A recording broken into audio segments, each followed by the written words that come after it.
years in the making. A huge cleanup day took place on October 4th for the Oddfellow Cemetery, a historical black graveyard in the Eastside Community of Elizabethton. This cemetery was once one of the two predominant African American cemeteries in Elizabethton during slavery and segregation. Decades later, community members are gathering to help restore the cemetery, with Elaine Wash leading the way.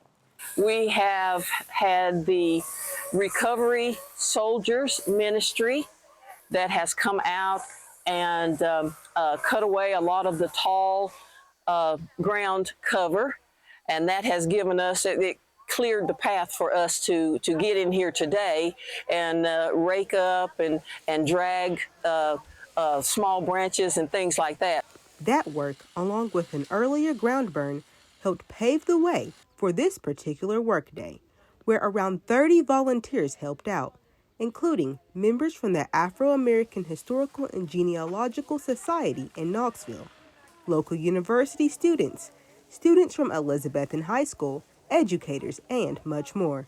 One of those volunteers is Alona Norwood, an EHS graduate. Made me think about the cemetery that some of my family members are buried in and the labor that it took to maintain it, and it wasn't even, grown over or nothing like that. And so I felt compelled to come out and volunteer and help because I know it takes a lot of effort to get something like this cleared up. Norwood is the community archivist for Black in Appalachia, a nonprofit dedicated to preserving Black history in the region.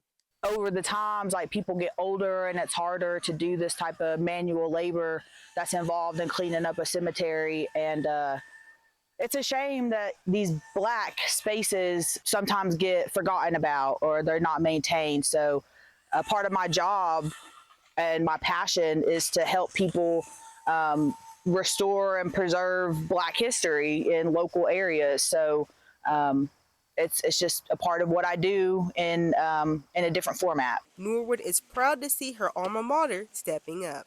I feel like over the years there's been a lot of growth at the high school, and so seeing some of the local high school kids come out and some of the teachers being here, I think that's really powerful.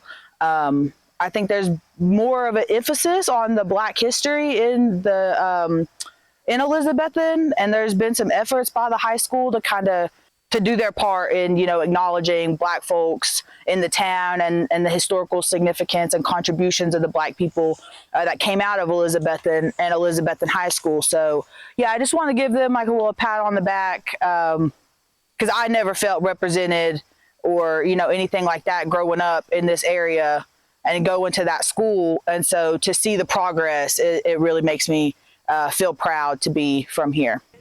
Among the volunteers is arborist Sheppard, who started helping out just from hearing a sound. I heard a chainsaw and came to see what was going on one day. My wife and I, our family, we just lived down the hill a couple streets over. And Dillard Richmond was up here working, and I came up and drove by, heard him working, so it's just seeing what was going on, basically. And Dillard was here clearing out one of the road beds that we used to get the material down. And I stopped and talked to Dillard for a few minutes, and he said, "Oh yeah, when we have a work day coming up this next Saturday." So I said, "Okay, I'll be there." From that day a few years ago, Sheppard has been a part of the restoration project. So he has come out on his own and done a lot of work for us to get us to this point today, because we had several diseased trees and trees that had been damaged by the wind and weather that needed to come down. Sheppard says the biggest problem the cemetery faces is that overgrowth, with the abundance of weeds, vines, and fallen trees. We came in, had a couple good groups of people, got a lot of material out. The city is kind enough to, they have acknowledged our project here, and they now haul the material off for us, the city of Elizabethton. So with their help and the groups of volunteers that have been in, it's just been one Saturday at a time, sometimes a small group, sometimes bigger, people basically hand dragging all the cut material out to the road. Sheppard says Wash has been corresponding with different universities, schools, and organizations to get much needed help, and it's paying off. The fact that we are able to find and clean up this historic Black cemetery used initially, we thought, since the 1920s or so, but even back into the 1800s. So now we're going to be able to have it cleaned out. Families and loved ones of the deceased are going to be able to get up in here, find those headstones, see where they may have some loved ones buried, and be able to access this property without traipsing through the woods or overgrown briars and such. Wash says the Bristol Roots Project granted the Oddfellows Cemetery Restoration Project a $5,000 grant.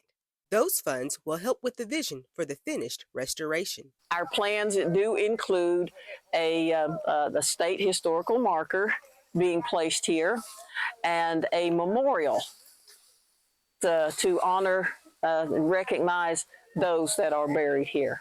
Wash says it feels amazing to see so many people wanting to help.